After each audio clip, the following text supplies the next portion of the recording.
Hi అండి, welcome back to my channel. ఈరోజు ఈ వీడియోలో వచ్చేసి మీకు ప్లెయిన్ బ్లౌజ్ కటింగ్ అనేది చూపిస్తానండి. ఎంత పెద్ద సైజ్ బ్లౌజ్ మనం కొలకి ఇచ్చినా సరే భుజాలు జారకుండా మనం ఏ విధంగా కట్ చేసుకోవాలో వీడియోలో చెప్తానండి. సో ఫస్ట్ వచ్చేసి ఇగోండి ఈ బ్లౌజ్తోని నేనైతే కటింగ్ చేస్తాను చూడండి. ఫస్ట్ కొలతలు తీసుకోవాలండి. దీనికి వచ్చేసి నేను హైట్ చూస్తున్నాను. ఇగోండి హైట్ వచ్చేసి నాకు టోటల్గా 15.5 వచ్చిందండి. అయితే ఖర్చుతో కలిపి 16.5 ఇట్లా పెట్టేసుకోవాలి. చెస్ట్ కూడా చూసుకోవాలి. ఈ చెస్ట్ అనేది ఇట్లా నేను చూసుకోవచ్చండి. ఇంకో టైప్లను కూడా చూసుకోవచ్చు. మీకు చూపిస్తాను ఇంకెలా చూడాలని చెప్పేసి. సో ఫ్రెండ్స్, వీడియో చివరి వరకు చూడండి. మీకు వీడియో చూస్తే బాగా అర్థమవుతుంది. ఎంత పెద్ద సైజు బ్లౌజ్ అయినా లేకపోతే హైట్ ఎక్కువ ఉన్నా సరే భుజాలు జారకుండా ఏ విధంగా కట్ చేసుకోవాలనేది అయితే వీడియోలో చెప్తానండి. సో ఇగోండి ఫస్ట్ ఇందాక చెస్ట్ లూజ్ అనేది అట్లా చూసాను కదండి, అంటే ఒరిజినల్ వైపు. ఇప్పుడు లోపల సైడ్ అనమాట, ఇట్లా లైనింగ్ వైపు అయితే ఈ విధంగా చూసుకోవాలి. అంటే నెక్ ఉంటుంది కదండి, నెక్ డౌన్ దగ్గర కిందని ఇట్లా చూసుకోవాలి, రౌండ్ దగ్గర అనమాట. అంటే ఈ సైడ్ కుట్ల నుండి ఈ సైడ్ కుట్ల వరకు చూస్తే ఎంత వచ్చిందో ఈ విధంగా చూసుకోవచ్చు. నాకైతే ఈ బ్లౌజ్ 36 వచ్చిందండి చెస్ట్ లూజ్. అలాగే నడుము లూజ్ ఒకసారి కొలుచుకోండి. నడుము లూజ్ ఎప్పుడైనా సరే కొలిచేటప్పుడు ఏం చేయాలంటే తాళ్ళు పట్టి ఉంటుంది కదండి, ఆ తాళ్ళు పట్టి మనము లెక్క వేయకూడదు అనమాట. హుక్స్ పట్టి అయితే కలపాలి కానీ తాళ్ళు పట్టి అయితే తీసుకోకూడదు. ఇదంతా వచ్చిందంటే 31 వచ్చిందండి.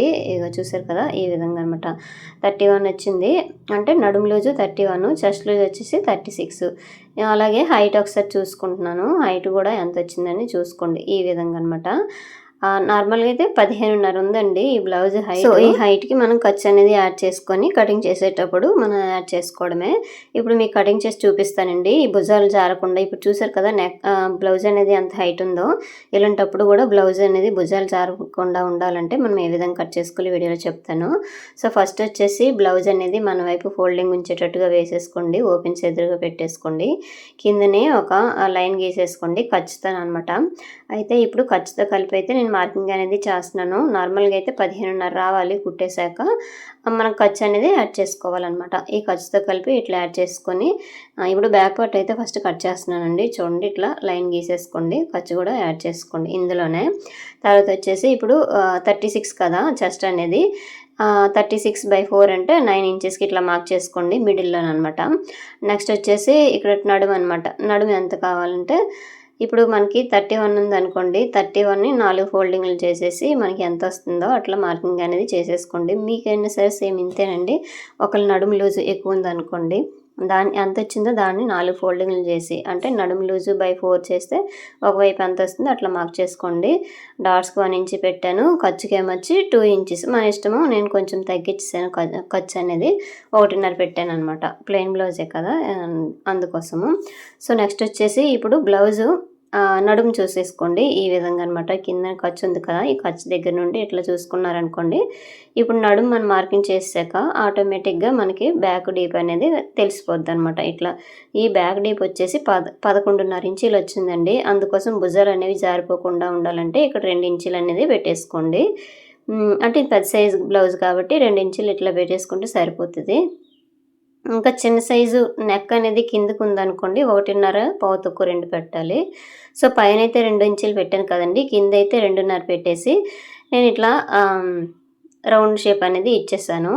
తర్వాత ఇక్కడ చిన్న కొంచెం ఒక 1/4 ఇంచు వరకు నేను ఖర్చుకుంచేసి తర్వాత ఈ బ్లౌజ్లోన షోల్డర్ ఎంత ఉందో అంత పెట్టేసి ఖర్చు పెట్టాను. సో టోటల్గా ఇక్కడ 5.5 వచ్చిందండి. ఈ 5.5కి ఒక 1/2 ఇంచు కలుపుకొని ఈ కిందకి 1/4 ఇంచులకి ఇట్లా పెట్టేసుకోండి.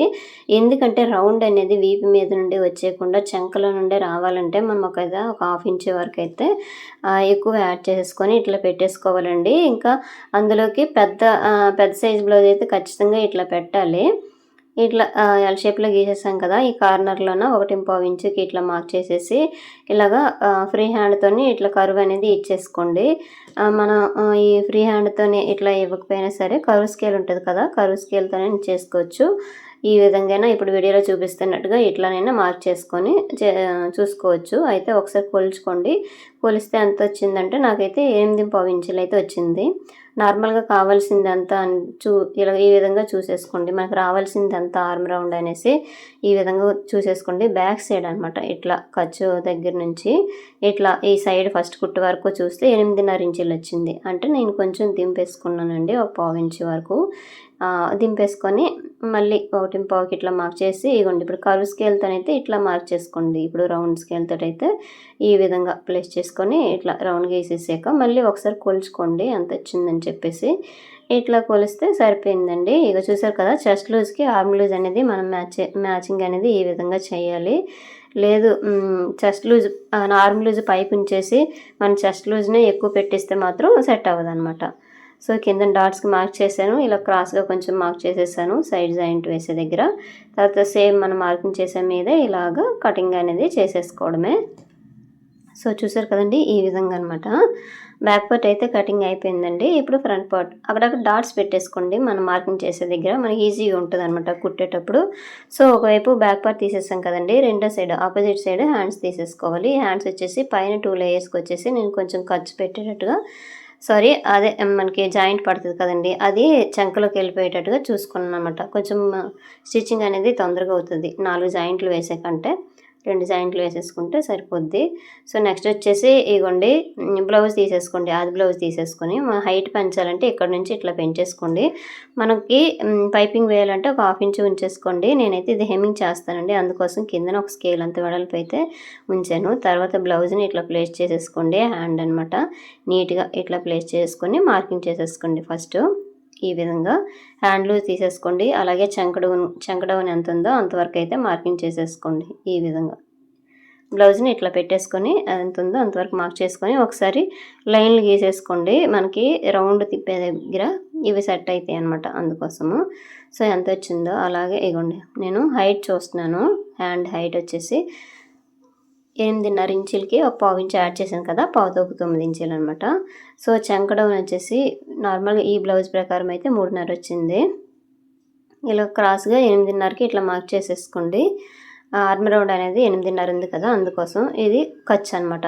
ఈ పైన 1.5 ఇంచుకి ఇట్లా మార్క్ చేసేసుకొని ఇట్లా ఫ్రీ హ్యాండ్ తోటి ఇట్లా కర్వ్ అనేది ఇచ్చేసుకోండి. ఒకవేళ మీకు ఇక్కడ డౌట్ ఉంది అంటే కొంచెం పైకి లాగా వేసేసుకుంటే సరిపోద్ది. అంటే హ్యాండ్ దగ్గర పర్ఫెక్ట్గా వస్తుంది అనమాట. ఇట్లా వేసేసుకుంటే ఇలా రౌండ్ అనేది తీసేసుకుంటే, లేదంటే కర్వ్ స్కేల్తోనే తీసేసుకోవచ్చు మెజర్ ప్రకారం అనమాట. నేనైతే నార్మల్గా హ్యాండ్తోనే తీసేసాను. ఇగోండి ఇట్లా మార్క్ చేసుకుని మీద కట్ చేసేయడమే. ఇట్లా చిన్న చిన్న కట్స్ అనేవి పెట్టేసుకోండి. పైన 2 లేయర్స్కి అయితే జాయింట్ అనేది వేస్తానండి. ఈ కింద ఎక్కువ తక్కువ ఉన్న క్లాత్ అనేది తీసేసాను. తర్వాత ఒక సైడ్ చూసారు కదా జాయింట్ లేదు కదా, రెండో సైడ్ జాయింట్ లేని వైపు రెండో సైడ్ జాయింట్ వేసుకోవాలి. జాయింట్ లేని వైపు అయితే నేను లో కటింగ్ అనేది తీస్తున్నాను చూడండి. ఇది ఫ్రంట్ వైపు వచ్చేటట్టుగా స్టిచ్చింగ్ చేసేటప్పుడు పెట్టేసుకోవాలండి. కన్ఫ్యూజ్ అయిపోతాం కాబట్టి ముందుగానే మనం కట్ చేసేసి చిన్న కట్ అనేది పెట్టేసుకోండి. ఇగోండి ఈ విధంగా అనమాట. ఇలాగ ఒక 30 ఇంచు లోతు వరకు అయితే తీసేసుకోవాలండి పెద్ద సైజు వాళ్ళకి. ఇంకా చూసారు కదా ఇట్లా అనమాట. అయిపోయిందండి హ్యాండ్స్ కటింగ్ కూడా. ఇప్పుడు ఫ్రంట్ పార్ట్ అనమాట. ఫ్రంట్ పార్ట్స్ వచ్చేసరికి మిగతా క్లాత్ని ఇట్లా మన వైపు పెట్టేసుకోవాలండి ఓపెన్స్. ఈ బ్యాక్ పార్ట్కి వచ్చేసి క్రాస్గా పెట్టేసుకొని ఇప్పుడు నేను మార్కింగ్ చేస్తున్నాను కదా, ఇదే విధంగా మార్కింగ్ చేసుకోండి. క్రాస్ కటింగ్ అయితే ఇట్లా క్రాస్గా పెట్టేసుకోండి, లేదు నార్మల్ కటింగే అయితే స్ట్రైట్గా పెట్టేసుకోండి. అయితే బ్యాక్ పార్ట్ ఏ విధంగా ఉందో అలాగే మార్కింగ్ అనేది చేసేయండి. ఇగోండి ఇట్లా. తర్వాత ఈ పైన ఖర్చుకి యాడ్ చేసుకొని ఖర్చు గీసేసినాక తర్వాత ఇగోండి ఫ్రంట్ నెక్ డీప్ ఎంత ఉందో చూసుకొని ఇలా రౌండ్ అనేది ఇచ్చేసుకోండి. లేదంటే మెజర్ ప్రకారం అయితే 6.5 నుంచి 7.5 వరకు పెట్టేసుకోవచ్చండి. హైట్ని బట్టి పెట్టేసుకోవడమే.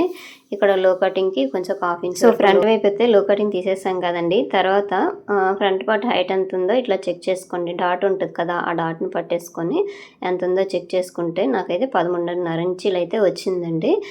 ఇగోండి 13.5 ఇంచీలు వచ్చింది కదా. ఇప్పుడు ఈ 13.5 నుంచి మనం ఇట్లా ఇగోండి హుక్స్ పట్టి కాజా పట్టిని ఎట్లా మార్క్ చేసుకుంటున్నామంటే 4 హుక్స్ వరకు ఇట్లా మార్క్ చేసుకొని ఇలా క్రాస్గా ఇట్లా ఇప్పుడు ఇందాక చూపించాను కదా, ఫ్రంట్ హైట్ వచ్చేసి 13.5 ఇట్లా వచ్చింది. ఖర్చు వదిలేసి అనమాట.